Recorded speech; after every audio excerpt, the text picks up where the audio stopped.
lukaNkulunkulu oluphezulu lokuthula emhlabeni kubantu abathokozelwa nguye uJesu Kristu inkosi. uJesu Kristu inkosi. Siyambonga uNkulunkulu wethu ukuba sikusuku olufana nalolu lwanamhlanje ukuba sibe ndawonye. Siyambonga kakhulu ngoba sisajwayele ukuba ndawonye. Umuntu usehlale ehamba ehlenyuka upheleka ikhaya likhona. Kodwa siyambonga uNkulunkulu kakhulu ambingelele ubaba befundise, umama befundise, ubaba bonke, umama bonke, intombi ney'nsizwa nabancane emhlabeni nasiphathele uhlelo lithi uJesu Kristu inkosi. Unyaka-ke sisawuphothula unyaka. Siyabonga kakhulu ngalokho. Angisho langona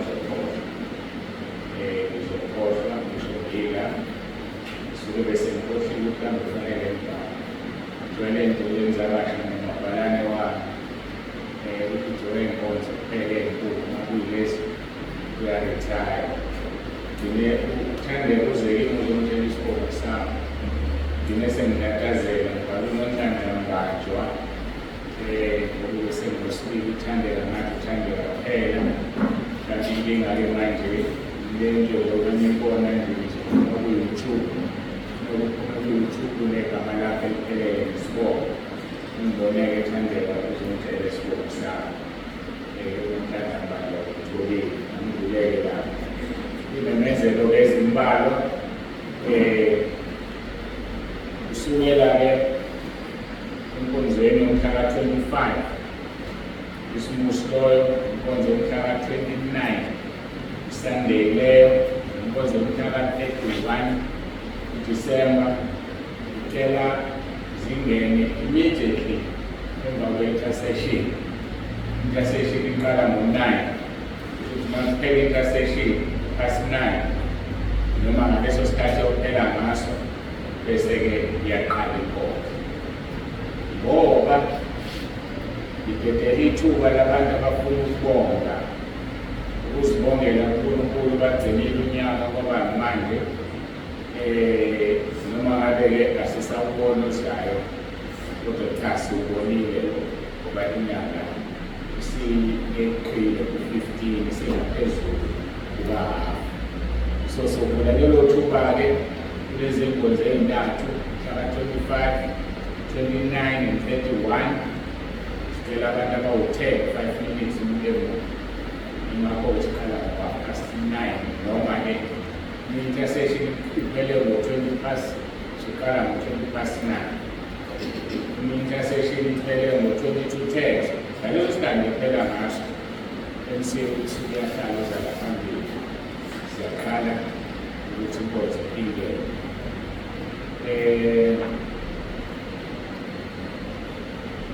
Sibonge umama nabombalisi, sibonge bonke abasizile kuzo zonke iy'nkonzo ey'nkulu zonyaka naleyo gogo ebesinayo. Siyabonga kakhulu uNkulunkulu angikusize.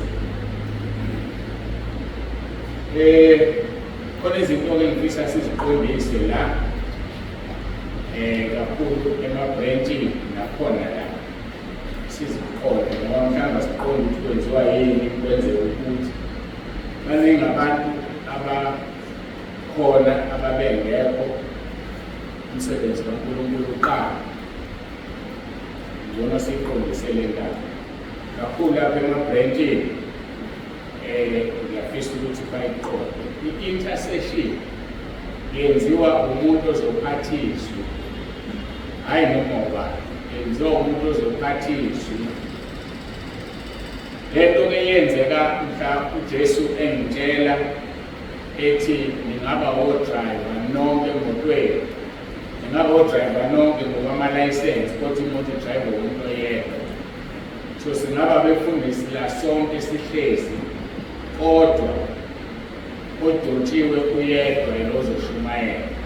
So i-intercession ayiphathwa noma ubani, iphathwa umuntu ozoshumayela kuphela. zikhona-ke izathu mhlawumbe ngaze zinjani uzokwazi ukushumayela kodwa akakwazi ukuphatha intercession. Understand kwenzeka kanjani.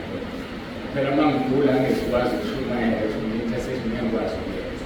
Uma ngizokwazi ukushumayela intercession kufanele yenziwe yimina. Yenziwa umuntu ozophatha izwi eyake sikuhloniphe lokho. Ngoba kufana nokukhulekela abantu. Ngenze i-example yokuthi ngikhona la enkonzweni mhlawumbe omunye walapho efundisa uphethe izwi uyena ozokwenza intercession. Uma kunesidingo sokukhulekelwa abantu uyena ozokhulekela abantu hhayi mina, ngoba mina ngihlezi phansi azi uma sengiqonda lokho. So ihamba kanjalo, umuntu odrayiva imoto akalekelele uyishayela aze ufika la iwakhona, noma manje bekhathele uyasuka esiteringini kuhlale omunye ayiqhube. Abayiqhuba abantu ababili imoto ngesikhathi sonke. Bese sizala ekubukeleni iy'vakashi. Iy'vakashi zimukelwa noma ngiqale kulungiselelwa. Uma ngifika lapha ekhaya kwaZulu noma kwaMthembu, ubani okufanele angamukele? Ubaba wekhaya ngithi. Ngakho umuntu akamukelwa noma ubani, umukelwa umnikazi wekhaya. So-ke angazi la nenze njani, kodwa ngizokugcizelela ngoba emabrekini basuke bakhophela izinto esizenzayo.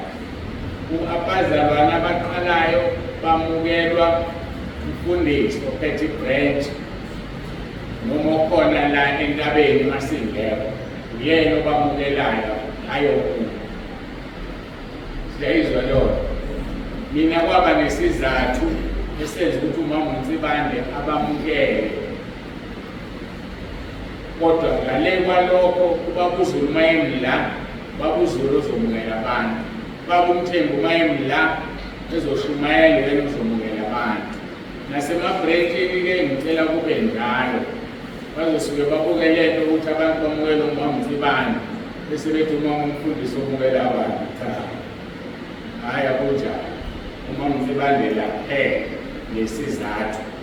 Ngale kwalokho umuntu ozoshumayela uyena omukela abafikayo nabo bese bejabula sebembonisa ukuma usimukelwe osemqobo yena umuntu oshumayelayo umukeliwe eze kumnandi.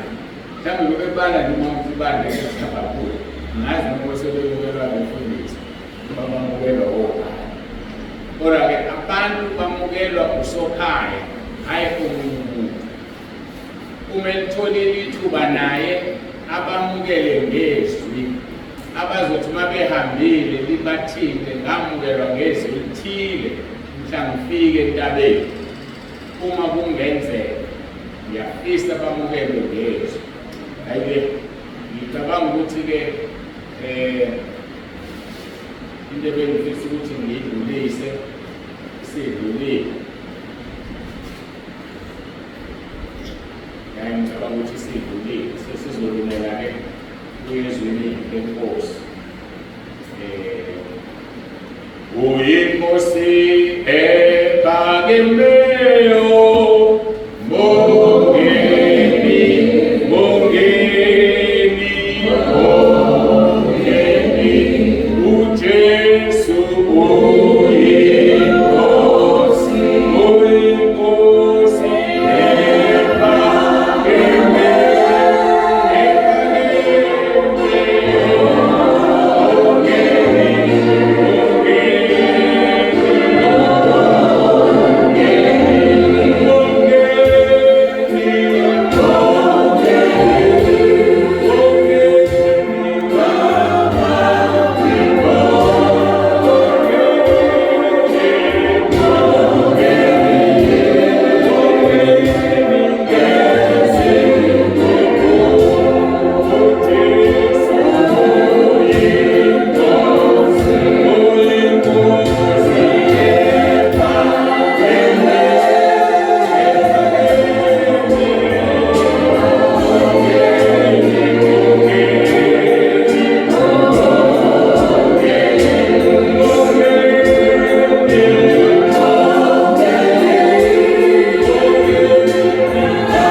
Sikhumbule Nkosi imisebenzi yakho yonke yomusa emihle. Ngoba wena wedwa othethelela izono zethu. Wena wedwa uNkulunkulu wethu welapha izifo zethu. Uze usiqhelise ngomusa nangokubene. Siyathandaza-ke namanje uNkulunkulu wethu ukuthi uvuselele ubusha bethu. Siyathandaza Nkosi ukuthi usuthise ukulangazela kwethu ngokuhle. Ngoba wawudala umhlaba nokudala kwawo konke kungokwakho. Wawudalela indodana yakho uJesu Kristu oyinkosi yethu. Siyakubonga Nkosi ngakho konke. Nezulu walendalayo walendalisho kwendwangu umhlaba ukhanyekezeni. Ubani uNkulunkulu ongenza lokho? UNkulunkulu wenyama yonke akukho okuhlulayo. Ngoba ngisho kungenzeki kuthina abantu Matthew 19:26 kuwena kuyenzeka. Siyathoba sibonga umusa wokukhonza uNkulunkulu ophilayo. Bebaningi oNkulunkulu abakhonzwayo, abanye babakhonza ngokuduka bengazi. Kodwa thina kwambulile kithi wazambula ukuthi uNkulunkulu ophilayo, uNkulunkulu odale konke, uNkulunkulu odale thina uqobo, usidalela ukuthi sikhothamele, sikhonze, sidumise. Ngoba siwumsebenzi wezandla zakho nezinto zehhelo lakho. Siyabonga uNkulunkulu wethu omusa, nathi-ke kule nkonzo ngomoya wakho oyingcwele usiqinise, uzambule, ukhulume, usikhulise, usibikele konke okuzokwenzeka nalokho okuzokhulunywa ekhaya. Siyabonga kungabi bikho ozoyisola ngokufika kwakhe. Ngiyacela-ke Nkosi nami ukuthi ngihlale phansi ngilalele, usebenzise lo mzimba ukhulume inhliziyo yakho. Ngoba iyona esiyicela namhlanje ekuseni, sifuna ukuhlakanipha komuntu nokwazi komuntu. Ngoba ngeke kusenzele lutho kodwa amazwi okuphila akuwena njengoNkulunkulu ophilayo. Siyabonga udumo lonke lungolwakho uJesu Kristu inkosi. Amen.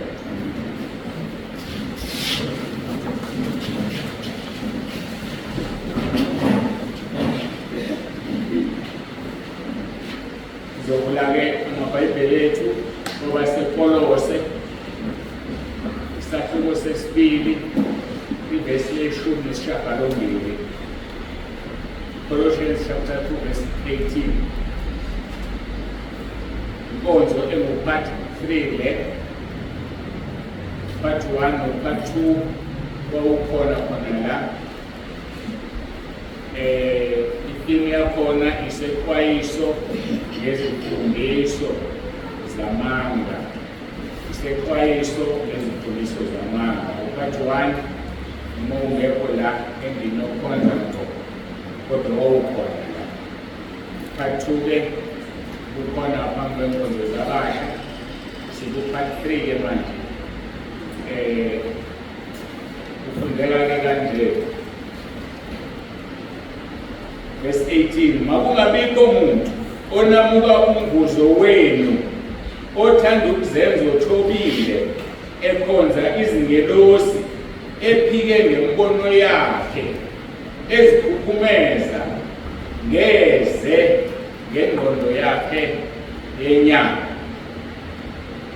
Makungabikho umuntu onamuka umvuzo wenu. Ngamanye amagama sonke siyiphethe imivuzo yethu kwenkamoya.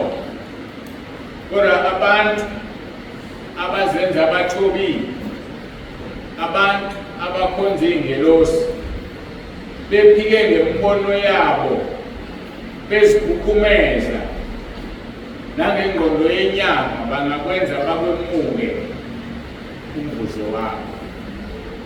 Sibonile amabandla amaningi eqhubeka phansi ngemibono.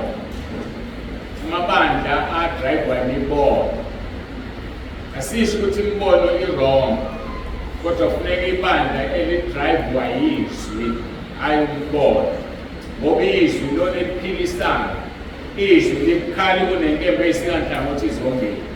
Izwi linamandla, ngaphandle kwalo asilutho. Kanti ngaphandle kombono singaba utho uma sinamathela ezwini. Ngoba noSathane uyayithumela imbono, kanti noJesu uyayiletha imbono. Kubiza umuntu akwazi ukuhlukanisa umoya. Ngikhulumile kaningi namanje kuyafika ukuthi yazi ukuthi umbono uya ngokuthi ubonwa umuntu onjani. Nephupho liya ukuthi iphushwa umuntu onjani. Ngeke ngifake ama-sunglasses amnyama ngiphumelele elangeni.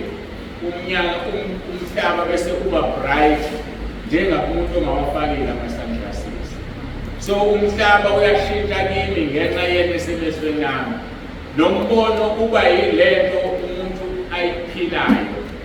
Uma engekho ngcwele uzokhupha imbono, uzobona imbono engekho ngcwele. So-ke imbono into engenamsebenzi. Asingeni ezulwini ngembono, asingeni esihobweni ngembono. Imbono iya ngokuthi ikhulunywa noma ibonwe ubani. So banakeka abantu singabe ibandla eli-drive-wa imbono. Ngoba abantu basangabona imbono ephikisanayo bese nenze njani.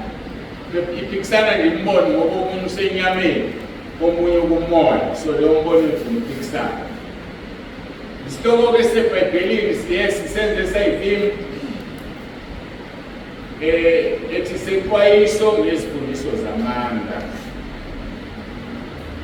Bazalwane abaningi balimala ekukholweni ngenxa yezifundiso zamanga. Yilonto esikhuluma ngayo-ke kulezi nsuku Patrick. Ziyingozi eyisimanga imfundiso zamanga, zingakuthatha zikufake ekujisweni. Nasi nje esinye ngiyadlula nje kusona. Ngingakasisho uNkulunkulu mina wangenzela umusa ngesikhathi engibiza wathi angoshumayela izwi. Wathi ngangoshumayela izwi. Okungekho ezwini kungokwami noma kungokwaloyo ngezizathu esithize, kodwa nje asewushumayela izwi. Uzomangala uma uthola kwizenzo ukuthi abapostoli babhala incwadi bebhalela abantu bezizwe, bahlaba izinto ezimbili kuphela, ubufebe nokukhonza iy'thombe. Bathi abapostoli asinabaxaki ngezinto eziningi abezizwe, bazozifunda ngendlela, kodwa nje sibatshela ukuthi ababalekele ubufebe, babalekele ukukhonza iy'thombe. So kakufanele-ke sixakane ngezinto ey'ningi ey'ngekho ezwini. Ngiyakhumbula ngishumayela eGoli ngango-2014 noma u-2013, fika amanye amantombazanyana kimi ezongitshela ukuthi tshela unkosikazi wakho akhiphe i-ring ngoba uJesu akayifuni i-ring. Uma ngithi kubhale phezwini, abazi ukuthi kubhale phezwini, ngoba khona wavuka nombono noma nephupho kwathiwa i-ring ayifuneki. Manje-ke bathi tshela unkosikazi wakho ngoba mina ngiyifakile i-ring. I-ring nginezizathu sami sokungayifaki esaziwa unkosikazi. Ngale kwaleso sizathu ngabe i-ring ikhona emntwini wami, so ayilona icala i-ring. Ngoba eBhayibhelini akukho la ihlathwa khona i-ring. I-ring yomshado iyakhulekelwa, qalekisa umoya nekhodi, umuntu ayifake ngoba iyasebenza, iyakhuluma. Ngisho uJuda wayene-ring naye, njengoba bengamadodana kaJakobe awu-12. uJuda okugcine kunesizwe sakwaJuda esibizwa ngaye noJesu ozalelwe kusona samaJuda. Leso sizwe ubaba wabo wayene-ring. Angizongena-ke lapho bangiqondile ukukhuluma nge-ring. So ngamanye amagama-ke kungenzeka angazi lo wathiwa kuye i-wrong i-ring ngoba nomshado wawo wrong. Sekufanele-ke nemishado emihle bangayifaki i-ring ngoba yena watshelwa ukuthi i-ring i-wrong. Ngishumayela izwi mina okungekho ezwini kuvezelwe mina kungokwami, okungekho ezwini kuvezelwe wena kungokwakho. Sesingakuhlola-ke bese sibona singakuthatha njengebandla noma ngeke sikuthathe, noma sikukhulekele sibuze kuNkulunkulu sikwenze yini, ngoba ngeke sikulahle konke. Kodwa nje le ring esihlalisa abantu abaningi naloku shade bekushadisa kunama-comments bafakelele i-ring ukuthi Jesu akayifuni. Bangithi umuntu akangivulele washo ukuthi Jesu eBhayibhelini ngeke angivulele. So-ke ngikhuluma ngembono ngezinto ezithatha ibandla zilifake ehlathini. Asihambeni ngezwi.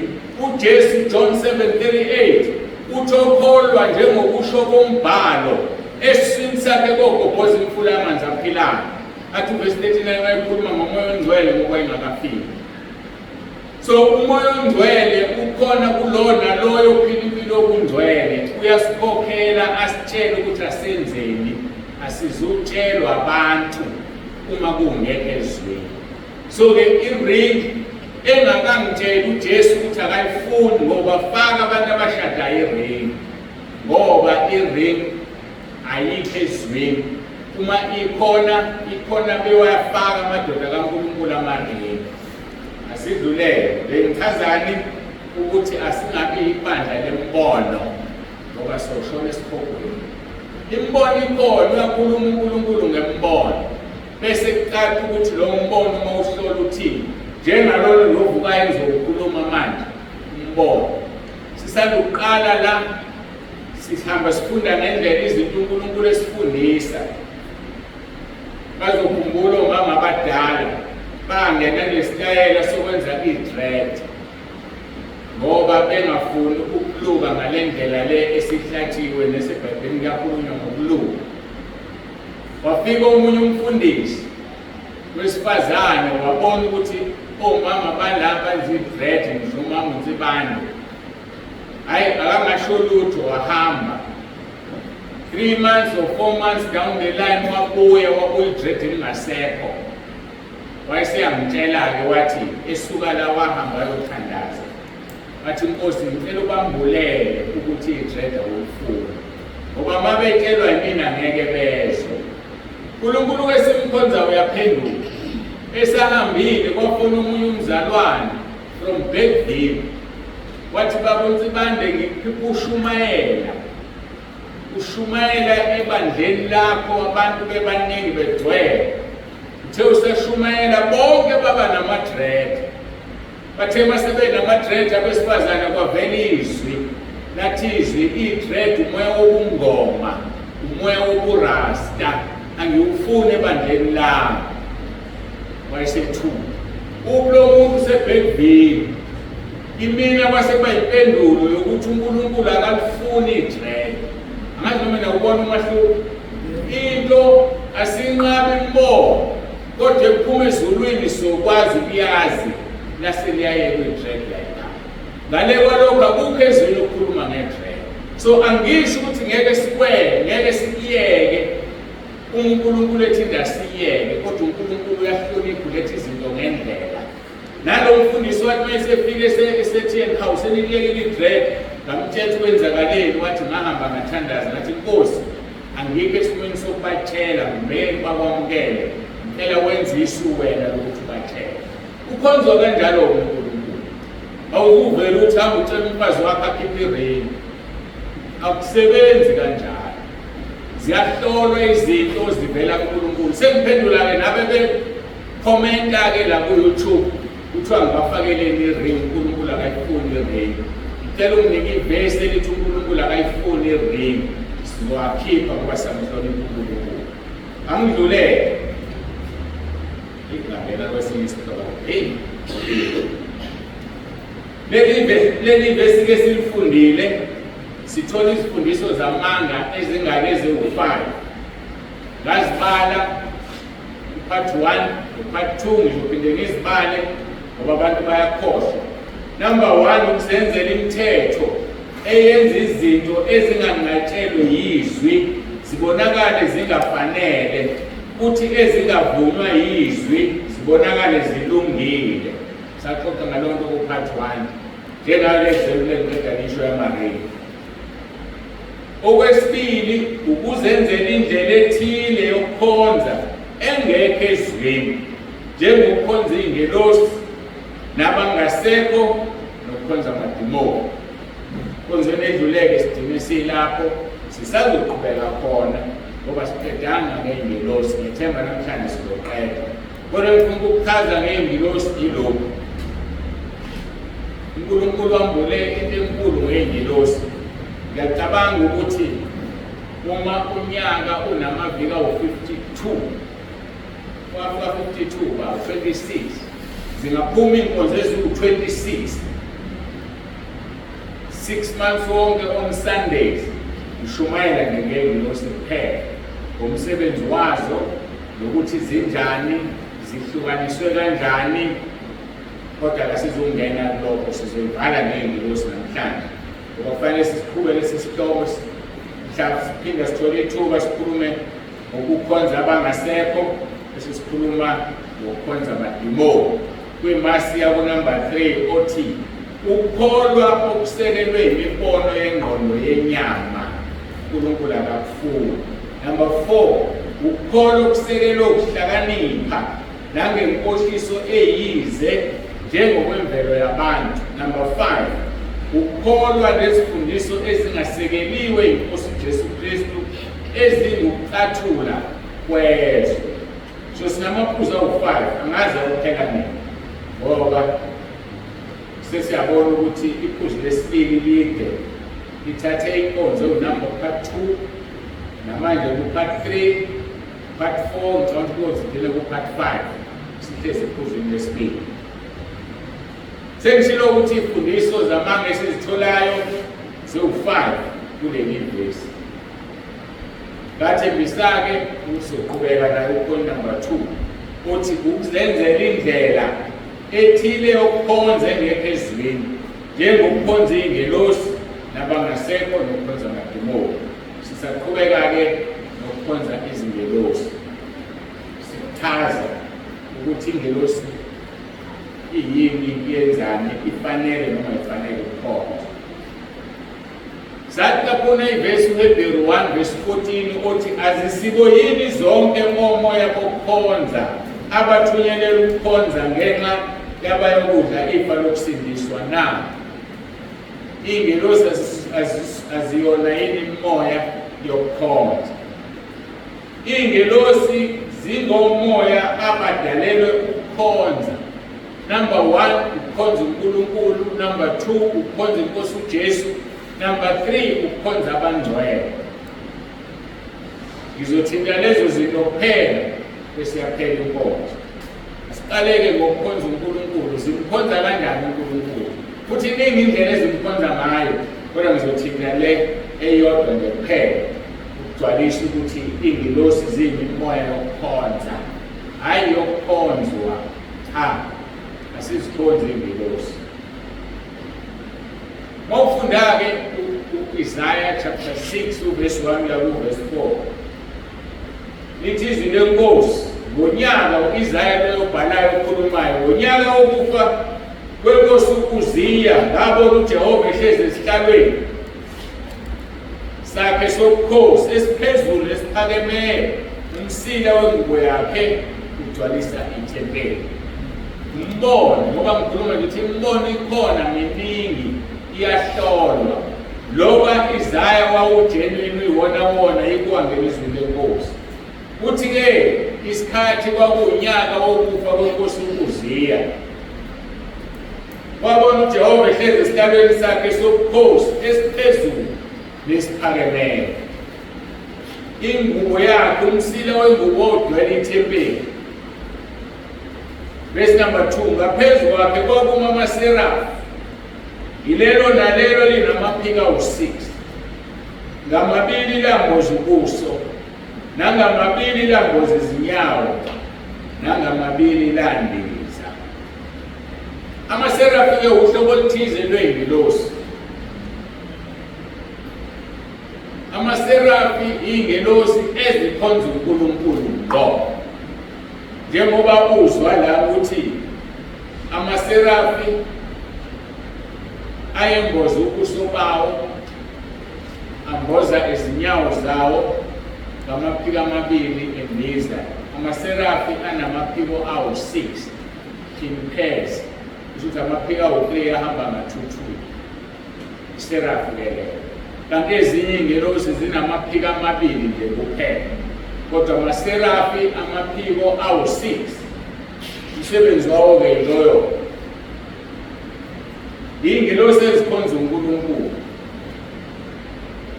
Ngesilungu-ke bathi seraphim or seraphs role is primarily associated with worship and exaltation of God. The term seraphim comes from Hebrew word seraph, which means burning ones or fiery ones, possibly suggesting radiant or intense nature. Nasichazekele ngoba understanding ngokufanayo sonke ulimi lukaJoji. Amaserafi okusemqoka kokukhonza uNkulunkulu, ukumdumisa, ukumphakamisa,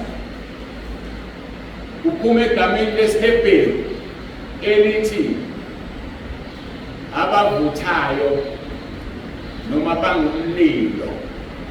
Amaserafi lawo awumlilo ayavuthwa. Those are the only angels ezivuthayo ezingazivuthi. Zingumlilo kuphuma egameni lesiHebheru. Kuze kuthiwe-ke zi-radiant. Ukuba radiant ukukhanya okuze ngathi kuyimsebe ngokubuka endaweni ethile bese lokho kukhanya ku-attracteka kuza kuwe. Kuthiwa-ke ku-radiant. Ivesi ecacisa leyo nto maku-34 verse 5. They looked to him and were radiant. NgesiZulu babheka kuye phezulu bakhanya. Ubuso babo abusoze bajaba. Leli vesi linika abantu abaningi inkinga ngokungalifundi ngendlela. Ngiyakhumbula komunye yasusa umsindi impela lowususa kimi ngoba ngizame ukucorrecta. Mawufunda kahle nje Bulana maHubo 34 verse 5 kufanele uzoyifunda lento ngoba abanye bazothola nendlela yokufunda iBhayibheli noma yokufunda incwadi ethize njenge noma inoveli ethize noma abe yini ngoba ukuthi esikoleni ke kwajambeka noma ke akungenanga phela siyasizana. NgesiZulu lithi babheka kuye phezulu khoma bakhanya khoma ubuso babo abusoze bajaba.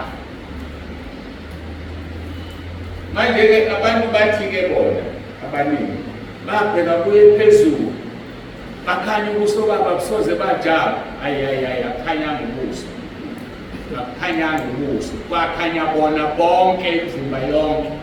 Makuthi babheka kuye phezulu khoma bakhanya thula futhi kwimawuthi ubuso babo abusoze bajaba. Ubuso kuhamba nokujaba, ukukhanya kuhamba nomzimba wabo wonke. Yabona ukulula kanjani ukudukisisa? Babheka kuye phezulu usuthu akhanya ubuso babo abusoze bajaba. Ayizwa nawe isho lebihlanganisa ihlangana. So asifundeni-ke ukufunda ngoba labo khoma no full stop baxoxa indaba benze i-understand into efundayo. So-ke babheka kuye phezulu bakhanya ubuso babo abusoze bajaba. uNkulunkulu mayekhanyisa umuntu akakhanyisa ubuso, ukukhanyisa wona wonke. Ngamagama sithuka uNkulunkulu ukuthi wakhanyisa ubuso, akakhanyisanga ubuso. So-ke ngesilungu-ke kuthiwa they looked to him and were radiant. Okungukuthi bakhanya bekhanyiswa uNkulunkulu, ukukhanya kwangenela kubona nabo base beyakhanya but okwabo was radiant. Okay, kasidluleke lapha. Amaserafu-ke izingelosi ezenzani ezikhonza zihamba noNkulunkulu ezingumlilo okungasondeli lutho kuNkulunkulu olungafanele luyasha ngokukakwe iy'ngelosi ezivuthayo amaserafu. Kuma egameni esiHebheru ukuthi i-burning ones. Ngisesikoleni la funda mahhala ngikhohlwe lutho. I-school fees siyakhokha abazalwane. I-school fees sala entabeni, niyasazi? Khona abantu abangasikhokhanga ngale i-school fees la entabeni. I-school fees sala entabeni ukukhonza uNkulunkulu ngobungcwele. Uma uhluleka ukumkhonza ngobungcwele owathi awusikhokhi i-school fees. I-holiness i-school fees sala ekhaya. Phela nje ukhonza uNkulunkulu ube ngcwele. Sona school fees ke lo. Hlukane nesono. Vuma izono zakho uhlukane nazo hambe ngobungcwele. School fees sakho ngithi umuntu uma school fees makuphela unyaka uyaphasa. Nalana uma ukhokha le school fees obungcwele makuphela usuku lwakho lokuphila ungena ezulwini. School fees ke siyafuneka abazalwane. Ngazi uma nesikhokha nonke yini. Noma abanye bayalandela nje. Ungcwele do. Asiqhubekeke kulungile kodwa senasazi school fees sakhe.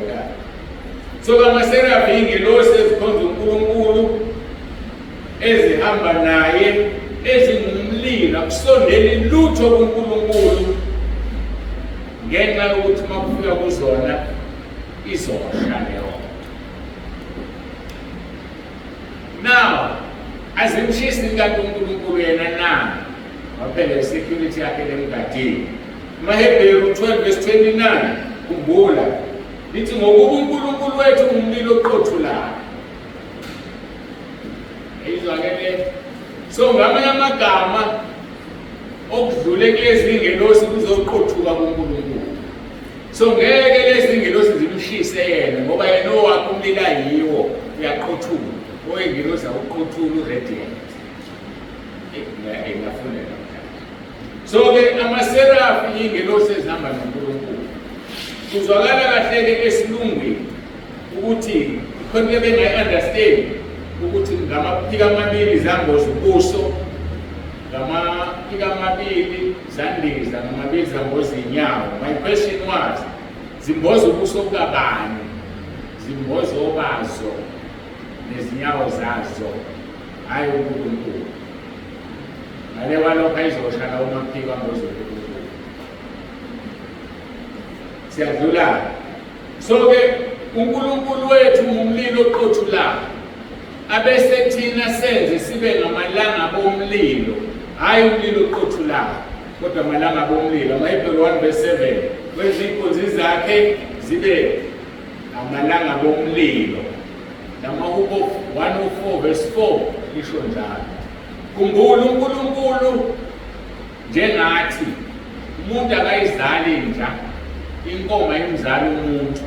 NoNkulunkulu-ke mayisizala uzala imililo efana naye kodwa engeke ngivuthe njengaye. Yena umlilo oqothulayo thina singamalanga bomlilo. Towards amadimoni. Idimoni kufanele lishe. Uma ufika emzini wakho kufanele uma ungena egeyithini abaleke amadimoni ngoba sekufika amalanga bomlilo asezulwini. Awuwe.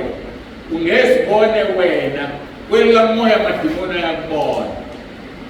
Njengomunye umfundisi owayikhuluma la kwenye inkonzo ey'nkonzweni zakhe usashona manje wayedevelweshini usathane efuna bawise umfundisi wayilangabi lomlilo. Bathi uma ingena esitimeleni lomfundisi sasibabomvu sonke isitimela. Bonke abantu abagibela isitimela amadimoni baba-deliver there and then eqala ngenyathelo ngene. Isitimela sibabomvu kwelikamoya hhayi ngamehlo enyama. Waphindwa linganiswa ukuthi uma ihamba eThekwini kwalesa sikhathi ngabikho imigwaqo emisha idabula kuWest Street.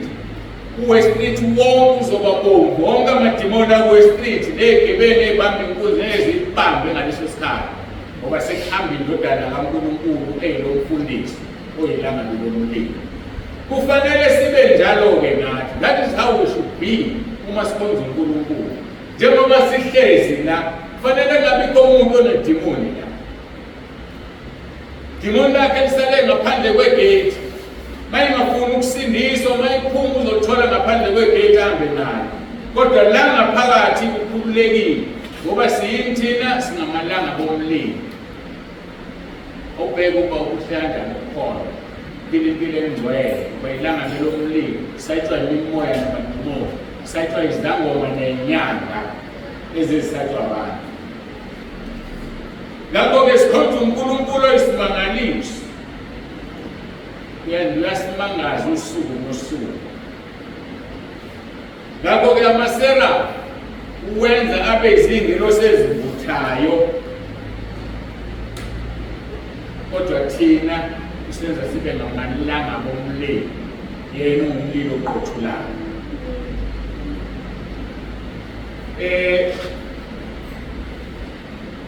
Asesiqedileke ngokuchaza ukuthi ingelosi zinjani kuNkulunkulu Baba. Nathi in terms of chaza ukuthi ingelosi zikhonza uNkulunkulu Baba, zikhonza iNkosi uJesu, bese zikhonza abangcwele. Sesiya eNkosini uJesu.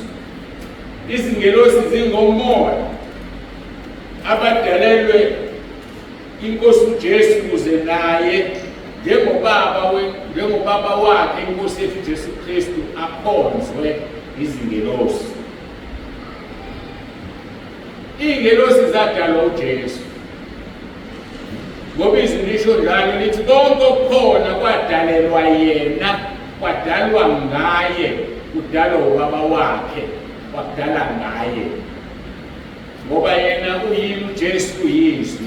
Uvela kukhuluma uNkulunkulu Baba kwenzeke ngoba uyizwi uJesu. Mawufunda uNehemiya chapter 9 verse 5c kuya ku verse 7. Lithi malibonge igama lakho elikhazimulayo eliphakanyisiwe ngaphezu kwakho konke ukubonga nokudumisa. La-ke iTestament elidala kukhulunywa ngoJehova Sebawothi. Wena unguJehova wena wedwa, wenzile izulu lamazulu nalo lonke ibandla lawo, umhlaba nakho konke okukuwo, izilwandle nakho konke okukuzo, ulonda konke nebandla lasezulwini likhuleka kuwe. Makhulunywa ngebandla lasezulwini, kukhulunywa ngey'ngelosi, kukhulunywa ngenyanga, ilanga, inkanyezi, amafu. Lokhu kuthiwa ibandla lasezulwini. Nabo bonke abangcwele sebeseparadise bangena ibandla lasezulwini. Kuthiwa ibandla lasezulwini lonke likhuleka kuNkulunkulu uBaba. Yena yedwa uyena owenzile izulu, wenza izulu lamazulu nalo lonke ibandla lawo, umhlaba nakho konke okukuwo, izilwandle nakho konke okukuzo. Konke nje into oyicabangayo noyibonayo idalwe wuye uNkulunkulu uBaba. Verse 7. Wena unguJehova uNkulunkulu owakhetha uAbrahama, wamkhipha e-Uri lamakhaledi, wametha igama lokuthi u-Abrahama, wafumana inhliziyo yakhe ithembekile phambi kwakho, wenza isivumelwano naye ukunika inzalo yakhe izwe. Wawafeza amazwi akho, ayabalwa amazwi angizongena kona maningi. La-ke uNehemiya mayibhala uthi uNkulunkulu unguJehova wakhetha u-Abrahama. Ngifuna-ke siyibuke kancane le nto le ngoba iyona ndlela uNkulunkulu asebenza ngayo. uNkulunkulu wakhetha u-Abrahama ngoba wametha igama u-Abrahama. Wakhetha u-Abrahama, waqeda ukumkhetha wamkhipha e-Uri lamakhaledi, waqeda ukumkhipha wametha, waqeda ukumetha wayesefumana inhliziyo yakhe ithembekile. uNkulunkulu ngaso sonke isikhathi mayekhetha umuntu uyamkhipha e-Uri lamakhaledi. Uma uNkulunkulu ekhetha umuntu uyamkhipha ezonweni, uyamkhipha eGibhithe ngoba usemkhethile. Khona abantu abakhethile uNkulunkulu abafuni ukuphuma bahlukane ne-Uri lamakhaledi, abafuni ukuhlukana nezinto zezwe, abafuni ukuhlukana nezinto zokucathula zezwe. Khona into engimangalisa, mhlawumbe nawe uzokumangalisa ukungayinani, mhlawumbe njengokuwena ngqo. Uthola umuntu ku-WhatsApp wakhe, i-profile pic yakhe, ungumfundisi, kodwa ubeka amaphilisi aphilisayo. Noma ungumzalwane, ubeka amaphilisi aphilisayo. Kwenzeka kanjani lokho? Uthi ulithembile igama likaJesu lona lodwa ukuthi liyaphilisa. Lokhu usidayisela ama-golden products, usidayisela amaphilisi athize nokuthile. Bekumele i-profile pic yakho ikhulume ngoNkulunkulu. Bekumele i-profile pic yakho ikhulume ngoRoma 10:9 ukuze abantu bamthandaze basinde. Kodwa kwi-profile pic yakho khona izinto zezwe ezingabasizi ngalutho abantu ngaphandle kokuthi basesibokweni ngqo. Kwi-profile pic yakho khona wena ukuthaqhuma iy'nwele, umekhaphile, umlomo ubomvu, ufake ingubo emfushane. Profile pic iqhamuka wena, unamahloni kodwa ngalowo profile pic yakho. Kanti kahle hle ngempela u-advertise abantu wena. Ubani omdayisayo? Dayisa uJesu noma udayisa uSathane?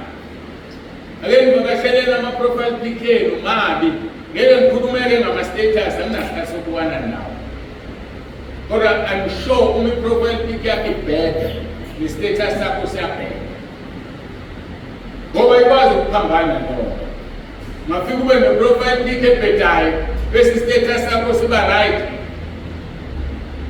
Abanye bafaka befundisa bawisa abantu kuma-profile pictures zabo. Lo mfundisi akasebenzeli uJesu, uJesu aza kusemuntu ekukhulekela umuntu. Onjani lo wisa abantu omu-advertisayo wena? Keninake twayini lama-post ekumafakayo. Yazi ukuthi i-poster ama-colors asetshenziswa kwi-poster aveza ukuthi makuwawebandla, hlobo luni lwebandla lelo. Ama-colors aveza ukuthi uhlobo luni lomfundisi ohola leli bandla. Niyiqaphele leyo nto. Wena usuyifakile le poster esiyaziwa advertising code. Le nkonzo kuyowiswa abantu kuyona. Le nkonzo uhola umuntu othwele. Kodwa umuntu umntwana kaNkulunkulu sombulelekile usekhaya lezwi, iqiniso usuyalazi. Kodwa uphethe imfundiso zamanga ku-profile pic yakho. Uzongena kanjani ezulwini? Leli gazi laba bantu ezofuna ukwena uzothini ngani? Yini unga-advertise uJesu? Ungatshela abantu ukuthi uJesu bazomthathaphi kule profile pic yakho ebonwa abantu abaningi. Ngobela nekho ukhalezi uphele semagrupini amaningi. Bazokwazi kanjani? Ngike ngathinteka yenye insizwa. Le nsizwa le isejele, angizulisho igama layo. Isebenzela uNkulunkulu ngaphakathi ejele. Iyangixaka le nsizwa. Iletha abantu ekhaya lethu. Kodwa kufika ukuthi ngiyibuze ukuthi labo bantu obalethayo ubathathaphi phela wena ngoba uvalelwe uyibanjwa usibopha. Kodwa ngithinte kodwa akufika ukuthi ngimbuze. Recently wavele wafaka umuntu engimaziyo wayekhona waphuma. Base ngimbuza, uyithathaphi le ndoda na? Hayi wayesemashengitshela ngabothi yazi le ndoda le iyamsebenzela uNkulunkulu isejele, ihlula abantu abangeka abakhululekile. Uthi ayinama ngimazi, kodwa uthe mayengithinta uthi inamba yami wayithola ku-Facebook. Ya Facebook kanjani? Uthi ngabhala ku-Facebook ukuthi umuntu efuna uNkulunkulu kune-group efuna abantu abafuna uNkulunkulu, ngithinte kule namba ngizokufaka kuyona. Usejele lo muntu usebenzisa uFacebook wakhe. Abantu bayamthinta bezwa le nto ayikhuluma ngayo, abathatha umphathulazi wabalethe kumina ngibafaka. Lokhu ngixakeka nangu mayesefaka lo baphelelele kabi nalo muntu. lo muntu oboshiwe usemthatha e-Eastern Cape ejele ufaka abantu abanda i-KZN South Africa yonke kanti wavela ukubhalela kulokuzana ku-Facebook wakhe. Kodwa kunabantu abakhululekile bahlulwa umuntu oboshiwe ukusebenzela uNkulunkulu. Ihlangana kanjani leyo? Kunalokho ku-Facebook wakho ubhale izinto ezingcolile, kunezithombe ezingcolile, awu-advertise uNkulunkulu. Kodwa abantu abanzayo abaziyo ukuthi bafunane ngamagama eyisola ngento yamthetho emfake ejele. Yini engadala ukuthi uNkulunkulu angamthetheleli? Yini into engadala ukuthi uNkulunkulu angamenzi uJakobe chapter 5 verse 19 and 20 elithi obuyisile isona ekujukeni kwaso kuzosibekela inqwaba yezona. Kuzongena iboshwe ezulwini zithola imqhele ngoba isebenzile wena ukhululekile awenzi lutho olwenzela uNkulunkulu kunalokho yamdayisa. Profile pic yakho bhala izinto ezinamahlazo. Istatus sakho advertise izinto ezingasisi indaba. Angazi ngingeneleni kuleyo kodwa sengikhulumile. Izifundiso zamanga lezo ezidukisa abantu. Ngiyathanda ukuphinda ngiphindele lamavesi ancoma uNkulunkulu. KaNehemiya chapter 9 kala ku verse 5c. Malibonge igama lakho elikhazimulayo eliphakanyisiwe ngaphezu kwakho konke ukubonga nokudumisa. Wena unguJehova wena wedwa wenzile izulu lamazulu nalo lonke ibandla lawo umhlaba nakho konke okukuwo izilwandle nakho konke okukuzo ulonda konke nebandla lasezulwini likhuleka kuwe. Wena unguJehova uNkulunkulu owakhetha u-Abraham wamkhipha eKuri lamaKhaledi wametha igama lokuthi u-Abraham wafumana inhliziyo yakhe ithembekile phambi kwakho wenza isivumelwano naye ukunika inzalo yakhe izwe owafeza amazwi wakhe. Besilapho kuthi uNkulunkulu mayemkhetha umuntu uyamkhipha eKuri aqede ukumkhipha ametha igama. Angithi sisemhlabeni simbizwa ngesiboshwa lo nkathi akukhuluma ngayo. Ezulwini akayisona isiboshwa, ungumntwana kaNkulunkulu. uNkulunkulu uzombusisa futhi ambusisa. Kungekudala uzophuma kulela jele amsebenzele uNkulunkulu. Ngoba uNkulunkulu mayemkhetha umuntu uyamkhipha eKuri lamaKhaledi abesemethi igama lokhu sibambe igama elidala isiboshwa. Akusebenzi lokho uNkulunkulu. Asibuki umuntu ngokwenyama. Asho njalo umpostoli Paul athi angiyukwazi lutho lwenu lokwenyama. Athi uKristu bekwazi ngokwenyama kodwa manje angisamazi ngokwenyama. Yini thina sithanda ukwazana ngokwenyama? Nalaba ababhali beBhayibheli khona labechaza khona kuthiwa uMaria Magdalene wayenamadimoni awu-7. Lingena phela amadimoni awu-7 okusengumntwana kaNkulunkulu. Sinjalo-ke emhlabeni usibanibani wayewukuthi asiphumeni kuleyo nto sibuke ngeso likaNkulunkulu. Lake sizwa kunconywa uNkulunkulu ngezinto azenzile. Ngitheke mina ney'ngilosi zadalelwa uJesu konke. Uma ufunda kwaseKolose 1 verse 16-17 ngokuba kwadalelwa kuyo konke kuyo indodana kaNkulunkulu konke okusezulwini nokusemhlabeni okubonwayo nokungena kubonwa nokuba kuyizihlalo zobukhosi nokuba kuyimibuso nokuba kuyizikhulu nokuba kuyiziphathimandla konke kwadalwa ngayo kwadalelwa yona. Isimanga lesi yonke into ekhona yadalwa ngoJesu yadalelwa yena. Ohulumeni abakhona badalwe ngoJesu badalelwa yena. Noma ngabe kwangena i-corruption uphethe othize kodwa wayedaliwe naye wadalela uJesu wadalwa ngaye ngoba kwakuyisikhathi sokuthi kwenzeke konke okwenzekile uNkulunkulu oplana yonke into. Mawukhumbula ifilimu yethu yenkonzo zabasha begin with the end in mind and he is a good example uNkulunkulu wethu yini with the end in mind, ngoba wahlala phansi wahlela konke lokho okwenzakalayo kwahlelo yena. Funda kwaseRoma 13, yonke imibuso ibekwe uNkulunkulu, noma ngabe umbona ehlukumeza, noma umbona ecorrupt, noma umbona enjani, nalabo abahlupha amakholwa ophethe kwezibabethelwe amakhanda abheke phansi, babebekwe uNkulunkulu ngoba efuna ukuprove i-point. So konke okwenzakalayo kuthina lithi izwi lenkosi masimbonge uNkulunkulu ngoba kuyintando yakhe ngathi, noma kubuhlungu noma kumnandi, konke kuyintando kaNkulunkulu ngathi. Athi uJobe mayikhuluma nomkhosikazi wakho oyisiwulu, sokwamukela okuhle kodwa yini kuNkulunkulu singakwamukeli lokubi na? Asikhohlwe ivangeli le-prosperity ukuthi sisazolingwa sihlangabezane ney'nkinga ezizosiqinisa ukuthi sikwazi ukuyongena ezulwini.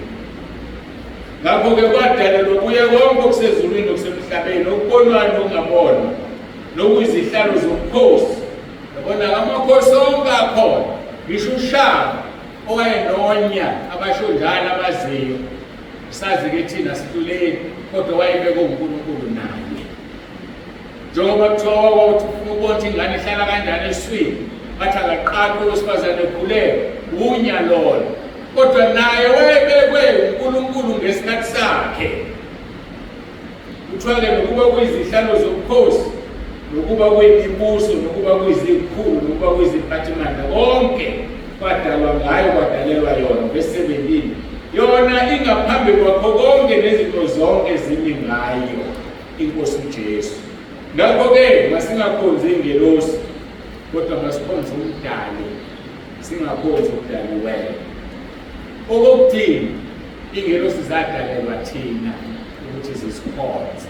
Kungukuwa ukukhonza ingelosi umuntu, ukuwa ngishuthi uwini. Mawubheka amaHubo 91 verse 11 and 12, ngokuba uyakuya lezi ingelosi zakhe ngawe zikulondoloze ezindleleni zakho zonke. Ulondolozo wani ingelosi, kodwa lokho akusho ukuthi sizikhonze. Sikhulumile nge-angel guardian, nge-guardian angel, I think part 2 noma part 1, ukuthi akuyona ingane kuphela, uthi uJesu ohlukumeza laba abancinyane. Uthi xwayani ningabadeleli laba abancinyane, ngoba iy'ngelosi zabo zibona njalo ubuso bukaBaba ezulwini. So wonke umuntu okholwayo une-guardian angel yakhe, kodwa lokho akusho ukuthi ikhonze, but sihamba nazo zikhona. Sibona njalo ubuso bukaBaba. Kusho ukuthi ngamanye amagama umuntu umehlukumeza, siyamtshela uBaba, nangu lo muntu uthi angimgade, usibani bani wenza 1, 2, no 3 phezu kwakhe. Lithi kuNkulunkulu zoyaleza ingelosi zakhe ngawe zikulondoloze ezindleleni zonke zakho. Iyamangalisa le, uzofika uhamba indlela yakho, kodwa uNkulunkulu akhiphele i-security ezokulondoloza, ungahambi indlela yakhe. Lisho njalo la, ngokubekeleza ingelosi zakhe ngawe zikulondoloze ezindleleni zakho zonke. So kunendawo esingena kuzo kuthiwa kuphuma, kodwa siyaphuma ngoba sinikezwe i-security, sinikezwe ingelosi. Verse 12, uthi ziyakuthwala ngezandla ungaqhuzuki ngonyawo lwakho ethini. Asiboni-ke asizwa sesithwelwe, kanti siyasithwala ngokuzikalezini. Ukuyaleza isithuthi instruct ngesingisi, usiphoqile wazitshela, hamba uye kusibani bani uyongada, ugadiweyo. Kodwa wena uzugadwe, ubiza iHubo 91 verse 1 and 2, ngoba bengikhuluma ngo-91 verse 11 and 12. Uthi u-1 and 2, yena owakhile ekusithekeni kophezu konke, nohlezi emthunzini kaSomandla, ukubiza ukuthi wakhe ekusithekeni kophezu konke, utashe ekusithekeni kophezu konke. Wenza uKolose 3 verse 3, othi uma nafa ukuphila kwenu kufihlwe noKristu kuNkulunkulu. Uyafihlwa ekusithekeni kophezulu. Uyafihlwa noKristu kuNkulunkulu. Lithi-ke yena owakhile ekusithekeni kophezulu nohlezi emthunzini kaSomandla uthi kuJehova, verse 2, uyisiphephelo sami nenqaba yami, noNkulunkulu wami engimethembayo. As long as ushola umazi uNkulunkulu uyisiphephelo sami nenqaba yami, noNkulunkulu wami engimethembayo, uyoya lezingelosi zakhe ngawe zikulondoloze endleleni zakho zonke. Ziyakuthwala ngezandla ungaqhuzuli ngonyawo lwakho. Ungalenzeki iphutha. We don't pray to angels. Asithandazi ngelosi. Asithandazi uMariya ocwebileyo. Asithandazi umuntu owaphila wafa. Asithandazi umuntu ophilayo. Sithandaza uJesu Kristu ophilayo. Sitele egameni lakhe. Uthi noma yini na ukutele egameni lami uBaba uyolwenza. Ngoba semtele egameni lakhe. Okwamanje ngesiqedile ngezingelosi soqhubeka ngokuphinda inkosi sikhulume ngabangasekho namadimoni. Ngoba abantu bayawakhonza amadimoni bengaboni. Abantu bayabakhonza abangasekho bengaboni. Athi umuntu ungcwele uhamba ngokungcwele kanti ubhizi ukhonza abangasekho. Asithandaze.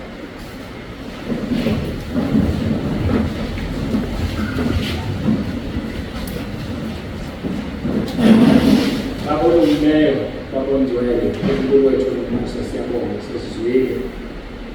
Inkosi ukuthi usithanda ngale ndlela ukuthi unayizingelosi zakho zisithwale, zisilondoloze noma kuphi lapho siyakhona. Sisize Nkosi, sihlale sikwazi lokho. Kodwa sikhuleka kuwe, sicela kuwe, sikhulekele Nkosini. Sisize Nkosi ukuba sihlale kuwe singasuki. Ngoba uthando lwakho luyababazela lwamangalisa. Ukuthi ungaze uthumele amasosha asezulwini azosigada. Singobani thina? Uthumele Nkosi izethendwa zakho zizosigada. Siyabonga. Siyakhumbula Nkosi ukuthi ngabe sesifile. Mina wasekunyewe 7 November 2022. Kodwa namhlanje ngisaphila. Ngoba wena Nkosi awuvumanga nami. Ngoba thina abantwana bakho bakhuleka. Siyabonga uNkulunkulu wethu, siyakudumisa. Ngoba kukho kuyokwenzeka kithi sikho isikhathi esilolelwe thina siyophumelela noNkulunkulu usivukelayo uzolwahlulela. Isaiah 54 verse 17. Siphansi kwe-umbrella yakho ekhaya lezwi. Siphansi kwesivikelo sakho entabeni yendlu kaJehova kuyabonelela. Ukuba abantu bebeyokwazi lokho. Babalekele ekhaya lezwi bonke. Babalekele entabeni yendlu kaJehova ukuze bakhuseleke. Siyabonga uNkulunkulu nomusa. Kanti ibandla lakho ngikunikela kuwena. Isize ngabe ngokungcwele. Lazi ukuthi sisakhile kusithekeni kophezulu. Siyakwazi usisho sithi uyindwala lethu lwensindiso yethu. Ngoba masisho ngalo uzoya nezingelosi zakho zisithwala. Siyabonga uNkulunkulu wethu nomusa ngakho konke osokwenzakele. Siyabonga, siyakudumisa. Iba naloyo Nkosi umcimbi usazozila ngale nkonzo noma eseyedwa. Abone uthando sithambe ngalo wathumela uJesu. Wasifela esiphambanweni wasithenga ngegazi lakhe. Ukuba sivume ngemlomo yethu sithi uJesu Kristu uyinkosi. Kube yinkazimulo kuwe uNkulunkulu Jehova Sabaoth. Siyabonga ukuthi lonke sinikeza wena. Sibonga usihlonipha. Usihlale kithi ngomoya wakho ongcwele. Moya wakho ongcwele Nkosi uJesu washo wathi uzohlala kithi phakade. Siyabonga uNkulunkulu wethu. Wangathi masisize singamdabukisi umoya ongcwele. Kuze kube usuku lwethu lokuhlengwa uJesu Kristu inkosi. Amen.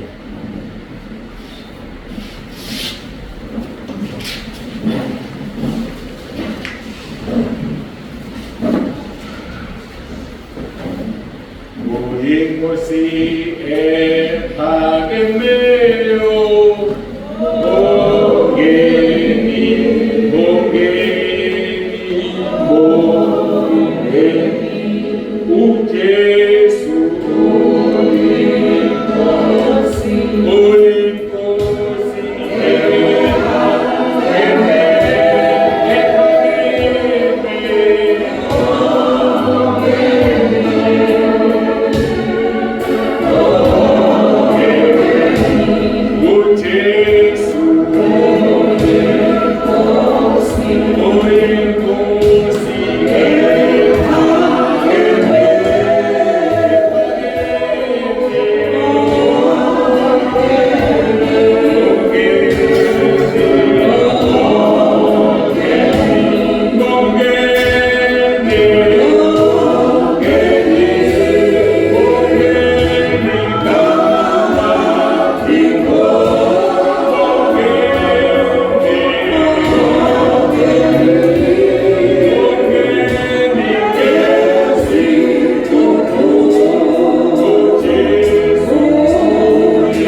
uJesu inkosi. Lishiyeka-ke umphathi wohlelo.